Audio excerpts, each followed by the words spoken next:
A medida provisória 927, que flexibiliza regras trabalhistas por causa da pandemia do novo coronavírus, perdeu a validade no último dia 19.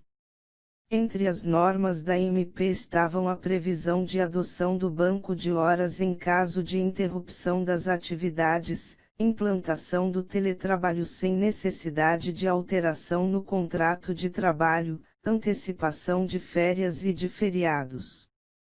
Além disso, determinava a prevalência dos acordos individuais entre patrões e empregados sobre as leis trabalhistas, desde que não descumprida a Constituição.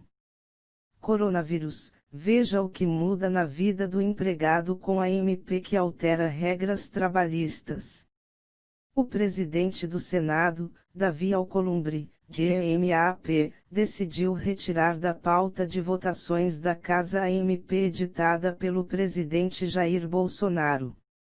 Medidas provisórias têm força de lei assim que publicadas no Diário Oficial da União. Precisam, contudo, ser aprovadas em até 120 dias para virar leis em definitivo.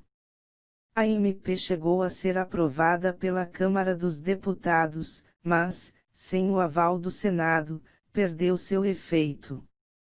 Acordos já feitos seguem valendo.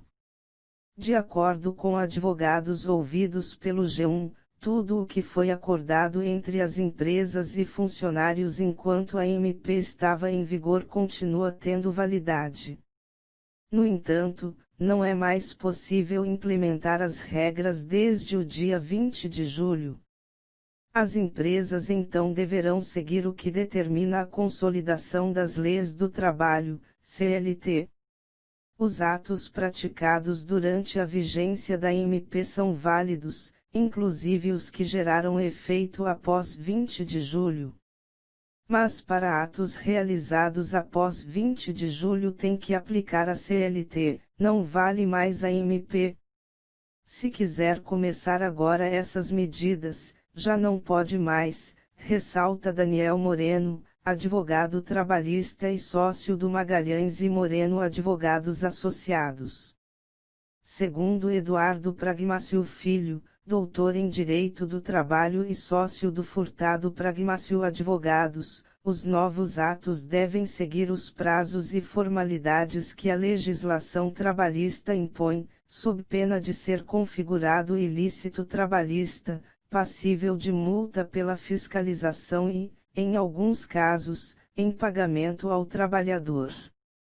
Veja o que muda com o fim da validade da MP 927, segundo Bianca Canzi, advogada trabalhista do AIT, Badari e Luxim Advogados, e Eduardo Pragmácio Filho. Teletrabalho. A empresa não pode mais alterar o regime de trabalho presencial para o remoto sem acordo com o empregado. O tempo de uso de aplicativos e programas de comunicação fora da jornada de trabalho normal pode ser configurado como tempo à disposição e ser computado como jornada. Férias individuais. A comunicação das férias volta a ter que ser feita com 30 dias de antecedência. O tempo mínimo do período de concessão volta a ser de 10 dias. Fica proibida a concessão de férias para períodos aquisitivos não adquiridos. O adicional de 1/3 e o abono pecuniário voltam a ser pagos nos prazos normais. Férias coletivas.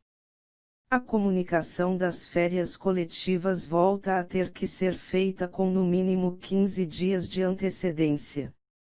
As férias coletivas devem ser concedidas por um período mínimo de 10 dias.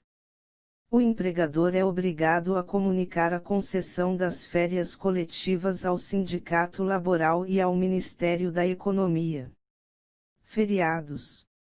O empregador não poderá antecipar feriados não religiosos. Banco de horas.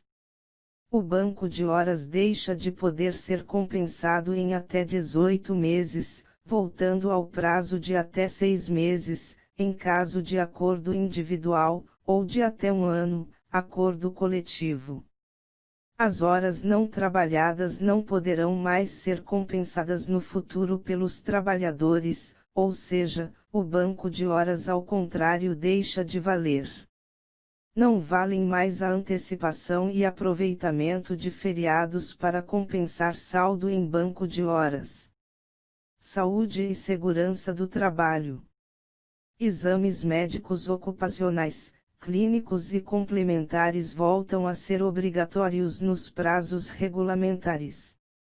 Treinamentos previstos em normas regulamentadoras, NRS, voltam a ser exigidos, realizados de forma presencial e nos prazos regulamentares.